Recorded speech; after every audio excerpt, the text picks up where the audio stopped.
Saludos, bienvenidos sean. Esto es Sociología Educativa. Soy el profesor Sasha Israel Irapenetre. Bueno, bien, para empezar, hay que comprender el término de qué es la sociedad. Lexicológicamente, la sociedad se entiende como un conjunto de personas que están unidas, ya sea culturalmente o racialmente, y tienen correlaciones con determinadas reglas de organización jurídicas y constitucionarias, y que comparten una cultura en un espacio o un tiempo determinado. Yo ampliaría un poco más, ya que puede ser no solamente una cultura, sino una nacionalidad. Tenemos el caso, por ejemplo, de los gitanos, que son una nación y una cultura sin país y sin un tiempo determinado, ya que son desde el siglo XV se encuentran en la historia.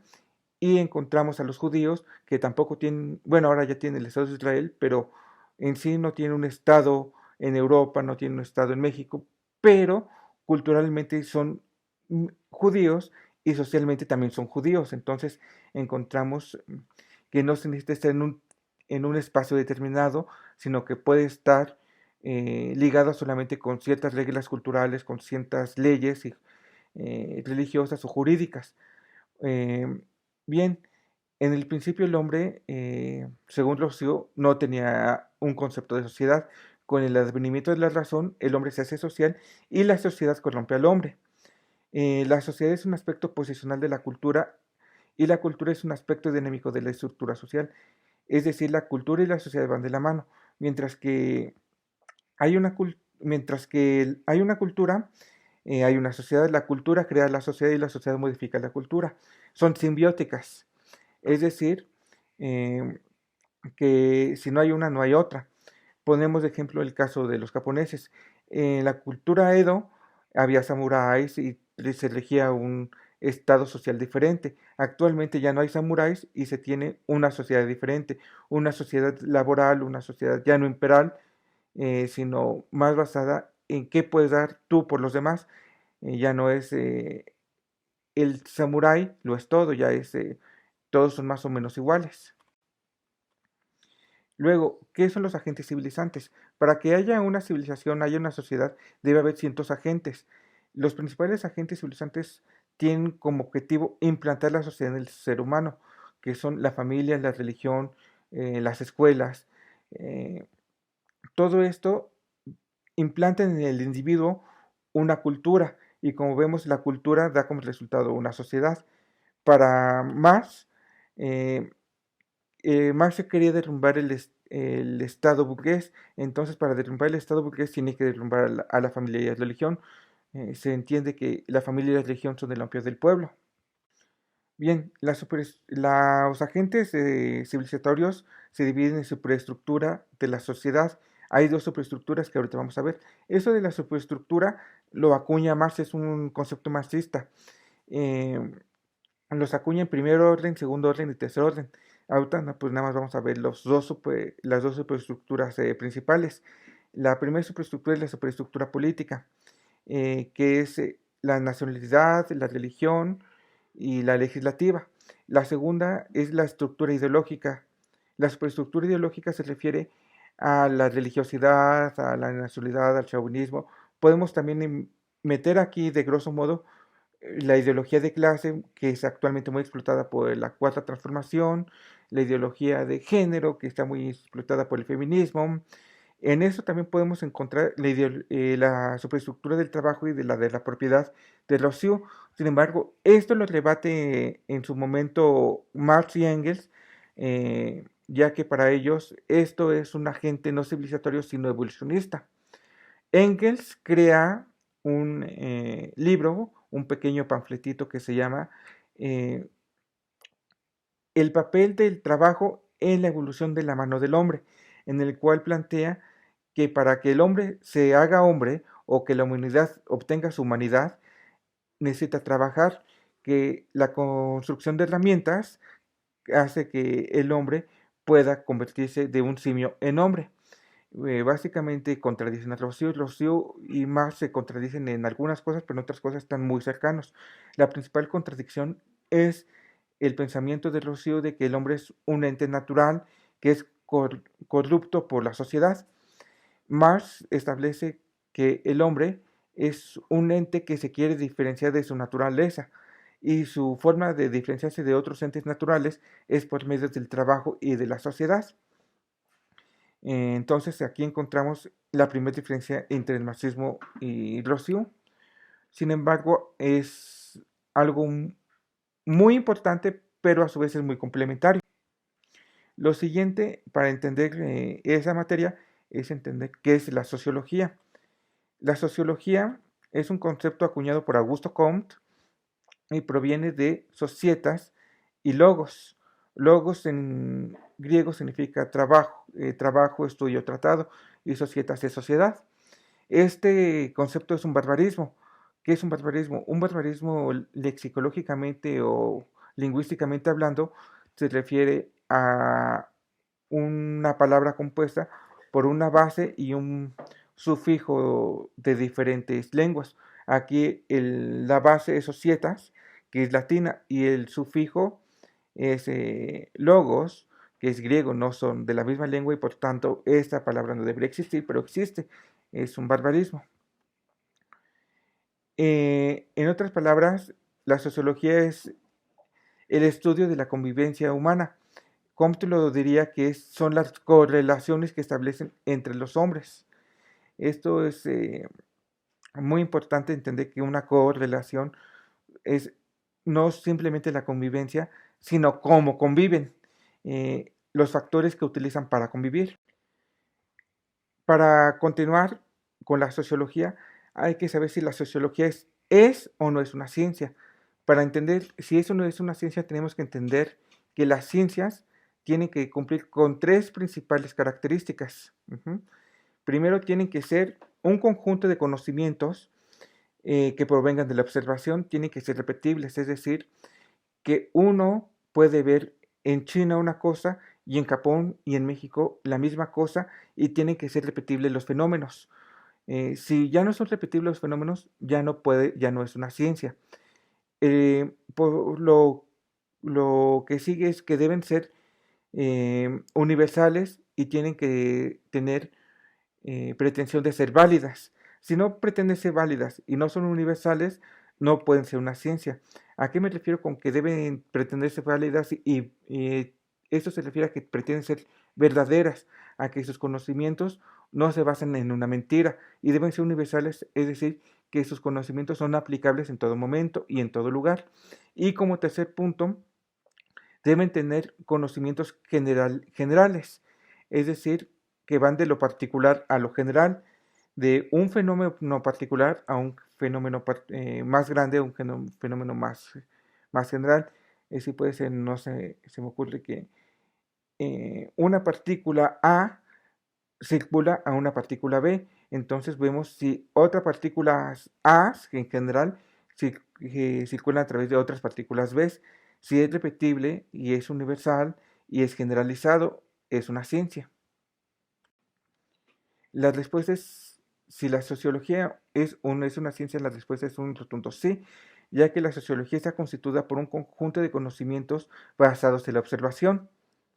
Pretende ser válidos y universales, ya que no se refieren a sociedades concretas o fenómenos sociales determinados, sino que los conocimientos sociológicos se refieren a conjuntos indeterminados de fenómenos sociales en diferentes tiempos, lugares y circunstancias, siempre que guarden cierta semejanza.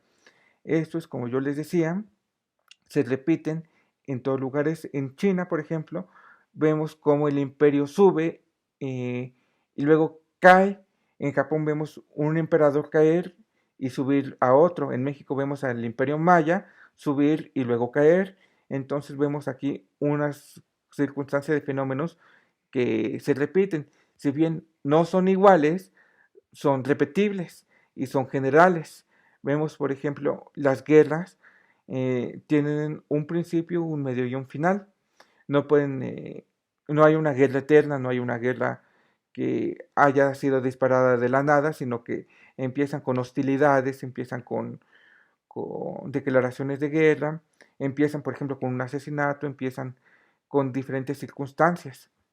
No, o no hay una pretensión de que una guerra empiece de la nada. Esto es un estudio social y la sociología es una ciencia. Continuamos con la historia de la sociología. Hay varios presociólogos muy importantes. Antes de los sociólogos modernos hubo muchos filósofos, politólogos, incluso economistas que hablaron de sociología antes de que se llamara sociología. Estos dan como regalo a la humanidad los fundamentos de la sociología. Platón escribió, por ejemplo, La República, que es un tratado donde se establece la sociedad perfecta, donde no hay poemas, pero hay rimas, donde los filósofos son utilizados solamente hasta cierto grado, pero cuando ya empiezan a hablar de cosas fuera de la utilidad ya son desechados, donde hay meritocracia y no aristocracia, cosas similares. Tomás Moro escribe La Utopía, muy similar a la República. Rocío escribe El Contrato Social y varios ensayos que hablan sobre la sociedad, sobre el ente humano, sobre el ente social, que es el humano, sobre la naturaleza humana y sobre la corrupción de esta naturaleza humana por medio de la sociedad. Montesquieu escribe Las Cartas Persas, que es eh, una crítica al absolutismo francés y establece en este cómo se llega al absolutismo francés. Es un tratado politólogo y sociológico muy importante de la época de la Ilustración junto con Rousseau y Diderot. Estos son los enciclopedistas y crean las bases de la sociología para que después llegue Augusto. Los presociólogos crean el campo de acción de la sociología. Después de estos llegan Augusto Comte, que es, como ya les dije, el que acuña el término sociología y también es el creador del positivismo. El positivismo es una corriente que se sigue mucho en otros países como México, que crea, por ejemplo, orden y progreso, la ciencia ante todo. Esto da a Augusto Comte el término de padre de la sociología, el título de padre de la sociología. Continuamos con Spencer, que le da a la sociología un, un avance muy importante que es el evolucionalismo universal. Establece que las sociedades son evolucionistas. Hay unas más avanzadas que estas. Él se basa evidentemente en el darwinismo. Hay el primo de Darwin creó el darwinismo social y Spencer lo toma para aplicarlo exclusivamente en la sociología y crea el evolucionismo social. También crea el agnosticismo como movimiento ya no religioso, sino como movimiento científico, que son las bases religiosas del agnosticismo actual, ¿no? Durkheim innovó con la teoría del hecho social. Antes se llamaban correlaciones sociales, ahora se llaman hechos sociales. El hecho social es, por ejemplo, la relación que tiene el hombre con la religión, la correlación que tiene el hombre con los políticos, la correlación que tiene el hombre con el poder legislativo, etcétera. Entonces, estos tres son los padres de la sociología moderna. Eh, posteriormente, en- posteriormente encontramos a Max Weber y a Marx. Estos dos filósofos son alemanes, tienen un pensamiento alemán muy fuerte, muy estructurado, pero a su vez tienen una liberalidad muy fuerte que trasciende hasta nuestros días. Mientras que Max Weber defiende y apoya el capitalismo, de hecho él acuña el término capitalismo, Marx ataca al capitalismo por medio del capital y lo estudia y lo debate junto con Engels. Eh, Otros hitos entre Marx y Weber son el hecho judío. eh, Como les mencionaba, los judíos son en sí una sociedad hermética, una cultura ajena a los países donde están. Max Weber indica que el judío no se siente alemán, no se siente alemán y no eh, tiende a unificarse con la cultura y la sociedad alemana. Marx dice que el judío es alemán y a pesar de que no tiende a unificarse con la cultura alemana, eh, sí apoya, sí ayuda a Alemania.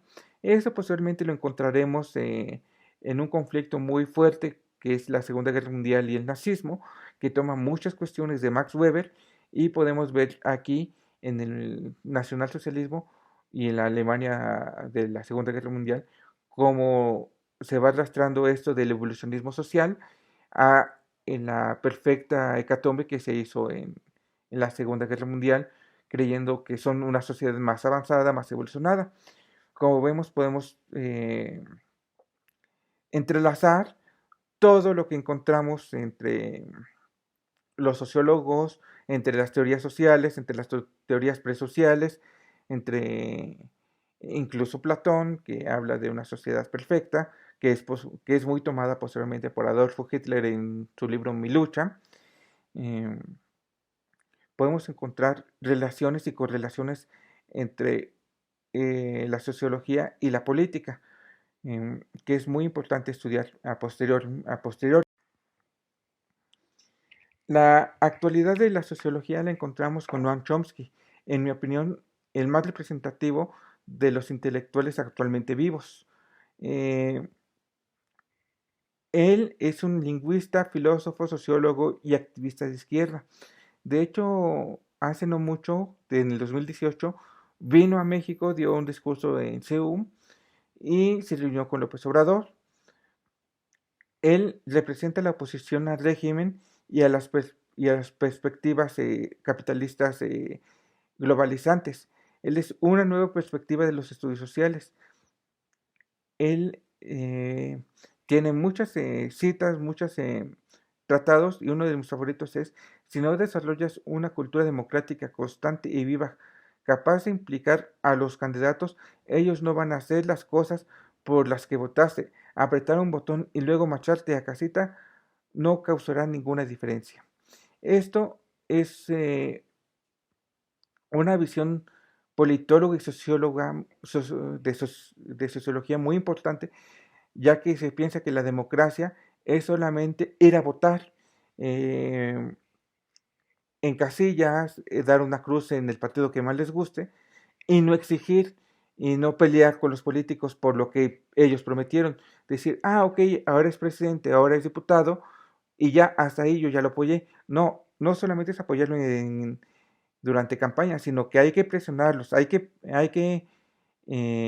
exigirles, hay que cambiar la sociedad de una sociedad pacífica, de una sociedad lacónica, a una sociedad activista, a una sociedad que realmente exija sus derechos y exija lo que le prometió el candidato. Esto es un cambio de paradigmas muy importante que Noam Chomsky lleva 50 años tratando de hacer.